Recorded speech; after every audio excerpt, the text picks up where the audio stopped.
All right, let's jump right in. Today, we're diving deep into a conflict that is so much more than just a fight. It's really an ideological war, a battle for the very meaning of existence that's shaking reality to its core. And wow, that quote right there tells you everything you need to know about one of our main players. This isn't just about winning for him. No, it's about appreciating the beauty, the art of a soul willingly choosing its own destruction. You see, this whole massive, reality-bending war, it all boils down to a single, incredibly high-stakes bet. The real question isn't about who's stronger, but about what we, as humans, are really made of. So here's our game plan. We're going to break this all down into 5 easy parts. We'll start with the wager itself, then look at the 2 predators involved, their insane weapons, the philosophy they use to justify it all, and finally, the actual battlefields where this war is being fought. Okay, first up, let's look at the bed that kicks this whole thing off. This is the foundation for everything that follows. So there it is, a direct challenge. Mephistopheles basically wagers that he can prove humanity is just fundamentally flawed, rotten to the core. But the Lord, he bets on our ability to find our way back, to find that right path, even when we stumble badly. And the whole game centers on this one guy, Maximus. Why him? Because he represents that constant human drive to be something more. So the Lord gives Mephistopheles a free pass to try and tempt him, basically saying, go ahead, try your worst. I'm confident our instinct for good will win out in the end. Now let's get to the main villains. And listen, this is a crucial point. They are not allies. Think of them as 2 rival predators circling the exact same prey, which is all of creation, but they have completely opposite hunting styles. What's so fascinating here is how this table lays out the 2 different flavors of cosmic evil, right? On one side, you have Darkseid. He demands total obedience by force. He wants to literally erase choice from the universe. But Mephistopheles? He thrives on choice. He needs it because his whole game is about harvesting desire from souls that willingly choose to damn themselves. It's the iron fist versus the invisible puppet strings. And that quote, man, that says it all for Darkseid. Individual feelings, free will, your pain, my pain, it's all just messy, inconvenient noise that gets in the way of his perfect, cold, absolute control. Now contrast that with Mephistopheles. Forced submission is totally worthless to him. That's not a win. The real prize, the art he's talking about, is a soul that sees all the options and actively, with open eyes, chooses its own doom. So what kind of weapons are we talking about in a war like this? Well, they aren't guns or bombs. They're these powerful, abstract concepts. Ideas so potent they can actually rewrite existence itself. First up is Darkseid's ultimate weapon, the anti-life equation.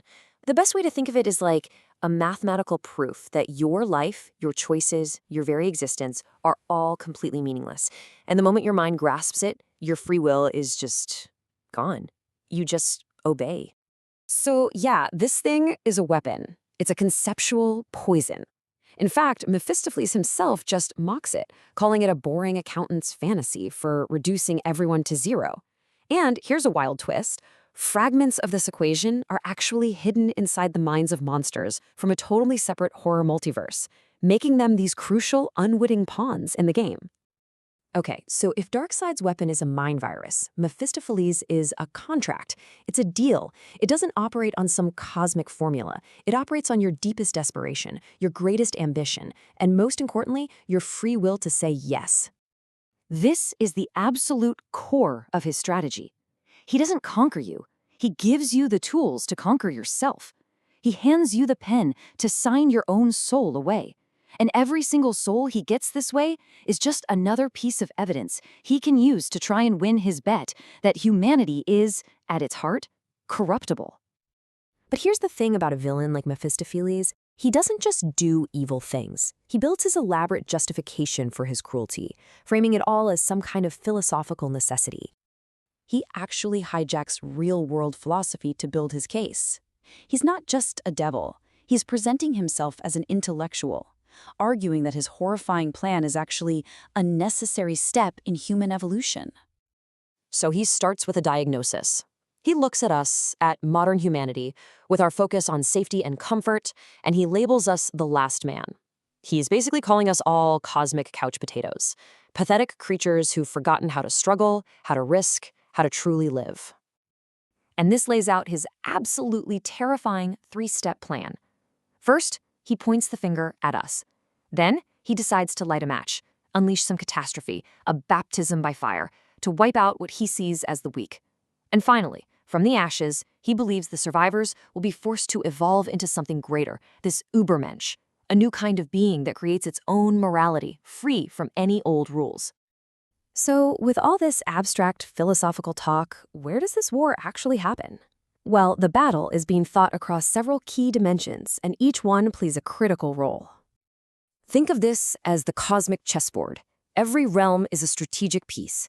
You've got the Hor multiverse, which holds the hidden keys to Darkseid's ultimate weapon. You've got Apocalypse, his home turf and the source of his tyranny. There's New Genesis, representing the cosmic order they're trying to tear down. And then there's the Twilight Nexus, this strange linchpin holding all these different battlefields together. So, as we start to wrap this up, the most important thing to remember is that this is not a simple story of good versus evil. It's a clash between two opposite forms of ultimate evil, the tyranny of absolute order fighting against the corruption of absolute desire. And humanity's soul? We're the battlefield. And that really just leaves us with one final heavy question to think about. When your only options are to have your will completely erased by a tyrant or to willingly sign it away to a tempter, what does freedom even mean anymore? Is the struggle itself the only real thing we have left that defines us?